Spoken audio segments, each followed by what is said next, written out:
All right, man. So I don't know if you saw this, Wes. Yeah. Or Nate, you may have even seen this. I was on YouTube and I saw Vitalik. He's doing a live stream right now. Okay. And it's apparently he's the CEO of Ethereum. He owns the company, Ethereum. He owns it, right? Oh, yeah. Private business. That's what I thought. And apparently right now, but I mean, you have to do it right now.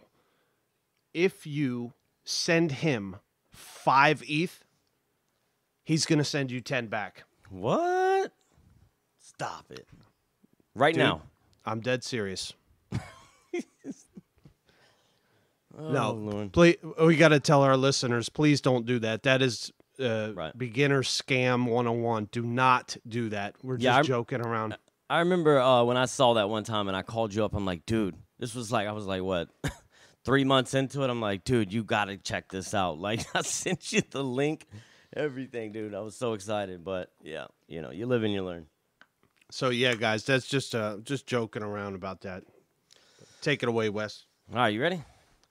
I'm ready. Fired up. What's up, everybody? Thank you for tuning in and welcome to the Crypto Remora. My name is Wes, and I am with, as always, the one, the only, Sierra Crypto. What's up, Sierra? What's up? How you guys doing? I'm really excited today. We got a really awesome guest. This is our first guest on the podcast, so I'm super excited about it, man. Yeah, amazing guest. He's been a great friend of the channel. He's been an inspiration to the Crypto Remora. He's the founder, host of Radio.smol, and that is N8amis. What's up, Nate? How you doing, bud? What's up, guys? Happy to be here. Thanks for the invite. I was super stoked to see that come through my DMs, and yeah, happy to be on the Crypto Remora. Yeah, dude, we're very excited for you to be here, man. So thank you for being here, and we're just gonna talk and look at some of the incredible projects that you've done in the past and recently, and yeah, man, just kind of let everybody know who you are and what you got going on. So, real quick, if you can summarize, like, what is it that you do exactly for the people who don't know? Yeah, so I do something called small radio primarily. I mean, I've written lore for a lot of different projects, mainly in the Arbitrum area, particularly Smallverse and Bridge World. And I do something called small radio, which is a sort of weekly episode where I go to different projects in Treasure and explore their world and talk about upcoming events that they have. Awesome, man. So what was it that kind of motivated you or like inspired you to create this kind of folklore NFT gig that you got? Like, what was your? I mean, I've always enjoyed stories, and when I stumbled into Web3, I think what really attracted me to the whole thing was the idea that these collections were their own little world, or could be. And I think there was kind of a lack of that when I got into it, but I found my imagination sort of running wild with the possibilities of what could be the stories of these things. And I think Small Brains really kicked it off for me. The idea that they had IQ and that their heads grew is just a story. Yeah. So I just decided to try to fill that gap with some of my own stories, and just kind of started out that way. Awesome, man. Well, like I said, man, we love the work that you're doing, man. It's very entertaining. So people that haven't checked it out, you got to check it out. What is it about, or what do you love, and what is it about the Arbitrum community, and kind of more specifically the Smolverse? How long have you been interacting with those guys? I was an OG Small. Mm-hmm. It was very shortly after I found Web3 and NFTs that I stumbled across Small Brains. It was really early. It was a small Discord at the time. I didn't even know what Arbitrum was when I found Small Brains, and it was hard. You know, when you start Web3, it's a big learning curve. Yeah. And I'd been rugged. You know that story you told about Vitalik? I probably would have done that. Yeah. Back then, and you know, I was scammed. I bought into rugs. My first NFT project was something called Al Cabones, which pretty much rugged immediately after minting, and I found Small Brains, and it just seemed different. People in the Discord were friendly. It was a free mint. It's very low risk, so I figured out how to do move ETH to Arbitrum and pay for gas for that. And I think just the whole idea that the NFTs changed. You stake them for IQ, and their heads grew. And for some reason, I just thought that was like revolutionary. Yeah. And then the stories that started happening after that, they went to the moon, and then there was all these different things with the moon mining, and I just always found it engaging, and I think that really sparked my interest in telling more stories. That's awesome, man. That's awesome. Well, we do know, me and Sierra, when we first kind of got in, we were looking for that community, that kind of, family engagement with the community, and we were looking for one. And the cool thing about Arbitrum is, you don't have to be fully in Arbitrum before they accept you into the community. Like your PFP doesn't have to be, an NFT project on Arbitrum. They kind of accept you in, and they're so nice and friendly and welcoming that, it makes you want to go into that community and be a part of that. So that's awesome, man, to hear that and kind of how you got in, man. That's great. Sierra, did you have a couple questions you wanted to ask? Yeah, my question is, I'm a musician as well, and, I'm into the art and creative stuff, so I love this stuff. I agree with what you said about the small verse with the brains. That was the first thing that caught my eye, too, and that's funny because that just caught my eye a couple months ago. We're still brand new to this, but, yeah, when I saw the small verse and then I saw the prices of them, I realized I couldn't afford one, so I was like, man, I want to get into this. And I saw one post of Smallverse interacting with Lost Donkeys. And I said, okay. And I started looking at the floor price for Lost Donkeys, and I could afford one. So I scooped one up. I called Wes. Wes, I know you remember that. Oh, yeah. I called Wes. I said, we got to get on this, man. We missed the Small Brains thing. It's a little too expensive for us right now. So we jumped into Lost Donkeys. And then, we started talking with Nate and started talking with Lambo. And I agree with what you said, Wes, 100%. The community is what drew us in. And the NFT utility is incredible compared to what I'm used to. Yeah. So I really enjoyed that part of it. But my question is, and you don't have to answer it if you don't want to give away trade secrets, but my question is, what kind of synthesizers are you using for your sound effects in the background of like your beacon clip that we're going to play? We have 3 videos, guys. We have Magic. It's kind of like an infomercial, very, very cleverly put together. The second one is the beacon. And the third one is what? Morningside Heights. Did I say that right?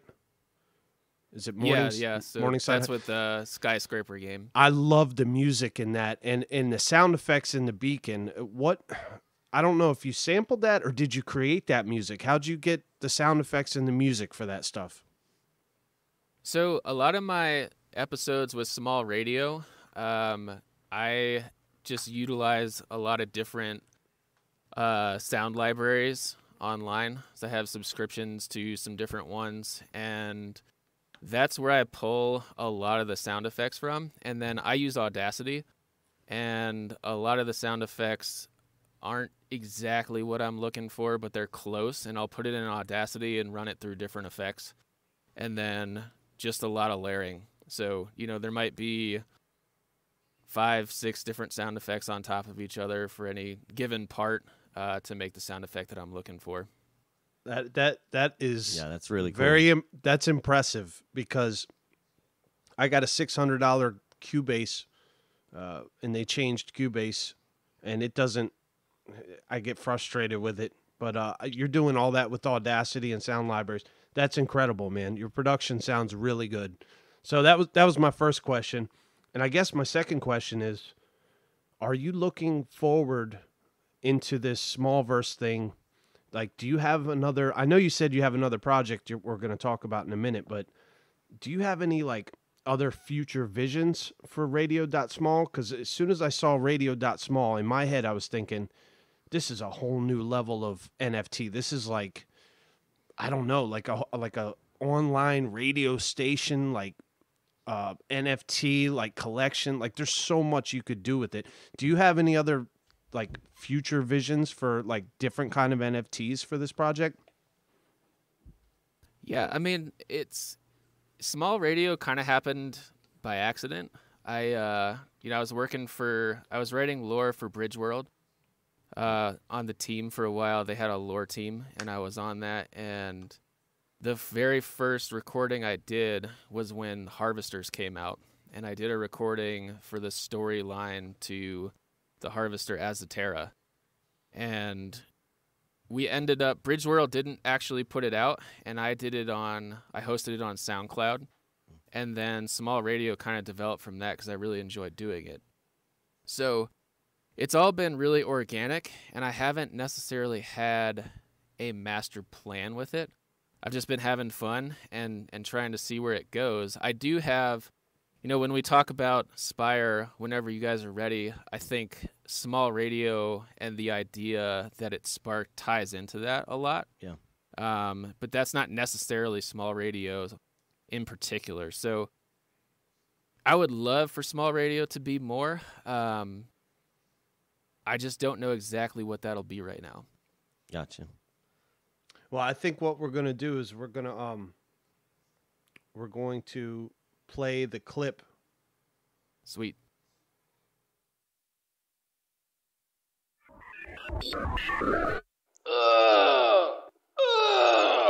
I don't think I can go questing today. My stomach is in knots. You should try bottled magic. I had explosive diarrhea for days after eating rotten chicken from that questionable street vendor on Wagon Wheel Road, but magic cleared it right up. Just a dab will do ya. I mean, I know I'm a good swordsman, but when it comes to public dueling, my palms get sweaty, my nerves are on edge, and my inner dialogue is not healthy. You should try bottled magic. I've been taking a spoonful a day, and my mental health has never been better. I'm on top of the world. Magic melts your ails away and gets you through the day. It's magic. Talk to your alchemist to see if bottled magic is right for you, and get back to feeling magical today. Bottled magic has been known to cause gout, rheumatoid arthritis, shrinking appendages, blurred vision, slurred speech, loss of appetite, kidney failure, heart attack, and in extreme cases, excruciating death. Do not ingest liquid magic when riding a horse, harvester, or wagon of any kind. If you're heading off-world, discontinue bottled magic slowly over a period of 3 weeks prior to travel. Bottled Magic is brought to you by the Guild of Pharmaceuticals, a subsidiary of the Atlas Mine Corporation. We found ourselves in a subterranean chamber. Firelight from a torch cast eerie shadows down the narrow tunnel ahead. A sudden, overwhelming claustrophobia consumed me. I panicked and ran into Swellstachio, pressing him forward, directly into a cadre of bloodthirsty skeletons. Swellstachio roared, dismembered one, barehanded, and hurled its bones into the crowd, dispatching several before running out of ammunition. He caught 2 more by the ribs and smashed them together, their skulls shattered like broken glass, falling in pieces to the floor. 30 paces away, a man with a mop of surprisingly charming periwinkle hair gestured from the cover of a heavy wooden door. "Over here!" We ran, stumbled through the opening, and beyond the grasp of skeletal hands. Right lucky you are. Just made it out myself when I heard that tussle. He looked us up and down, curiously. Taurus, eh? Wrong place, wrong time. The business boys love Morningside Heights. After all, Ivy League is the breeding ground. But there's more than roses hiding in the ivy. Trouble is brewing. Frat boys pushing out the minority park community, struggling to get by. The forced gentrification is causing a rift in the community. Tension is thick, and it's coming to a head. But hey, where there are cracks, there are opportunities. This district could go either way. Where it ends up depends on you. So don't screw it up, you schmuck.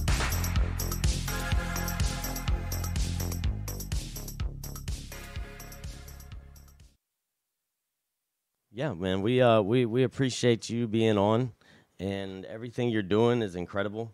Like we said, you're the first guest on the show, so you always remember you first, and we appreciate you coming on, Nate. And we can't wait to have you on again. What was the last project you were talking about? Yeah, let's let him take a minute and explain that. It's spot. What is it? Say it again, Nate. I'm sorry. Yeah, so I'm working on a project called Spire with a couple other guys that I've met through the community at Treasure. And essentially what Spire is, it's going to be a decentralized, gamified storytelling platform. So we're going to partner with projects. Our first partner is going to be Realm, and we're going to launch their Spire early next year, around January. And what it's going to be is an opportunity for community creators to contribute to the lore of a project. So there's going to be competitions for lore and art that goes along with it, and the community will decide on winners for those, and those will then become NFTs that are kind of forever part of the history of that project. Awesome. So, like, for example, if I did a small radio spot for Realm and I won, my NFT spot would get turned into 100 NFTs. Oh, wow. That may get distributed through questing in the game or however the project kind of sees fit to do that.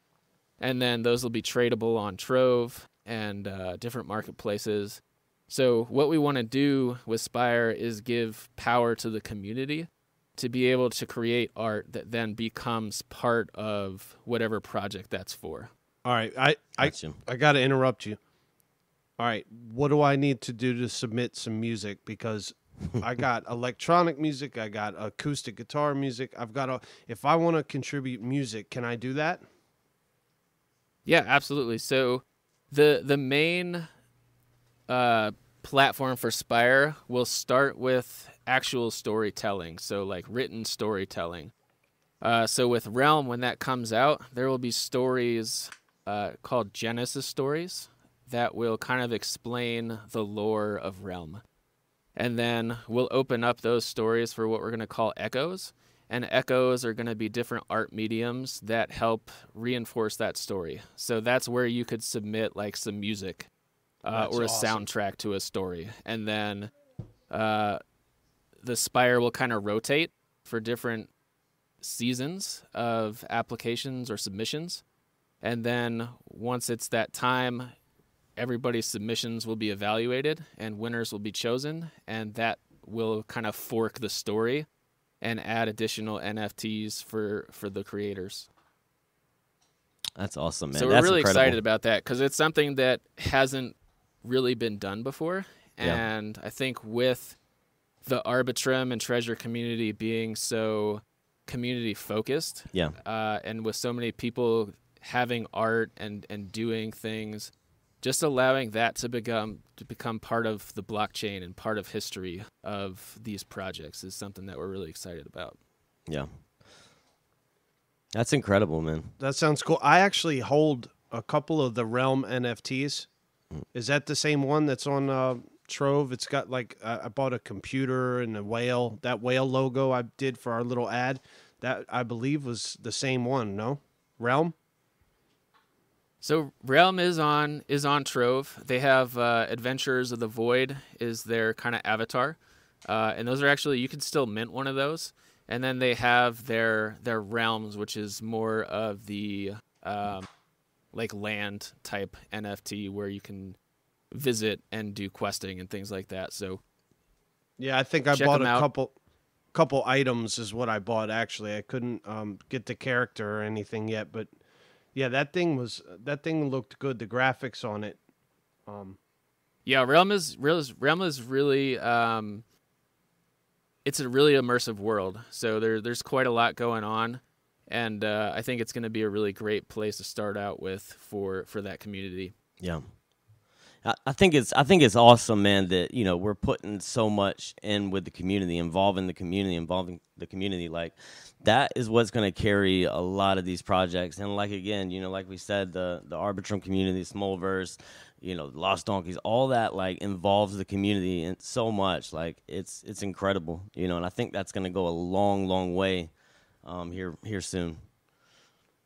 So, Nate, you want to tell the people where else they can find you on Twitter, where else they can find what you're doing? Yeah, so I'm on Twitter primarily. My handle is at N8amis1 on Twitter, and I post all the small radio events from there. I'm actually going to be doing a live event in the Knights of the Ether Discord, which is going to be kind of a choose-your-own-adventure community storytelling project in January with Knights of the Ether. That'd be really cool to check out as well. And, yeah, just find me on Twitter at N8amis1. Awesome, man. Awesome, Nate. Now, but Nate, I just want to say thank you for coming on, and it's been awesome, awesome interview. We got some insight, what we wanted to know, and the community is getting some serious alpha right now. I mean, we're telling you guys stuff that is not even coming out yet. This is alpha, so thank you very much, Nate, for that alpha. That's amazing. Thank you for everything you're doing, and thank you for coming on. Yeah, thank you, Nate. Yeah, thanks for having me, guys. Appreciate it. Later. All right, I think that's going to wrap it up for this episode. Wes, you want to tell the people goodbye? Yeah, guys, thank you for coming on. Thank you for listening. Make sure you hit the subscribe button, hit the like, follow us. We're going to be bringing on people, guests as much as we can, kind of putting the platform out there for them to speak. And next week we have Lambo McGee coming on from the Lost Donkeys. So make sure you stay tuned in for that one. That one's going to be an awesome episode too. But, yeah, until next time, guys. Peace out.